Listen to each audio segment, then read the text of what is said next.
Opa, Beñatira Zabanaz, aurtenguen lehenengo bider First Lego League txapelketan parte hartu dauen Arizmendi Ikerlan taldeko entrenatzailea,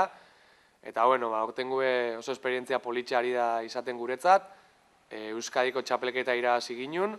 eta hemendik eta asteetera daukogu Estatu Espainiarreko txapelketa, bertan parte hartuko dabie, EAeko 5 taldez gain, Estatu Espainiarreko beste hogeta zazpi bat taldek edo, eta egisa esan gazia desiatzen parte hartzeko. Ordu pilua sartu ditugu, eta berez,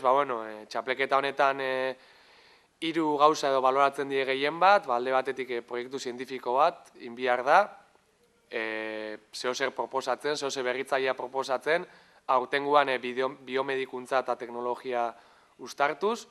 gero bestalde baitxa aurkeztu behar da proiektu tekniko bat, hau da, nola indogun lan, zeintzuk izan diren inditzugun aurrera pausuak eta nola, eta azkenik, badau txapelketat maijokuana edo, robot maijokuana edo, 2 minutu erdian lortu behar dana aldantan misiño gehien iten. Misiño hauek diez, batez be medikuntza misiño batzuk edo, simbolikoki Lego piesen bidez errepresentatuta. Eta beste gazela desiatzen ja datorren larun bata heltzeko, eta Bilbonean inauguratu, aurtenguen zabaldu berri dabien eraikuntza berri horretan, UPV-en Paganinfo horretan, gutxienez, Arrasaten maile eta Arizmendi Ikerlanen maile altuzteko.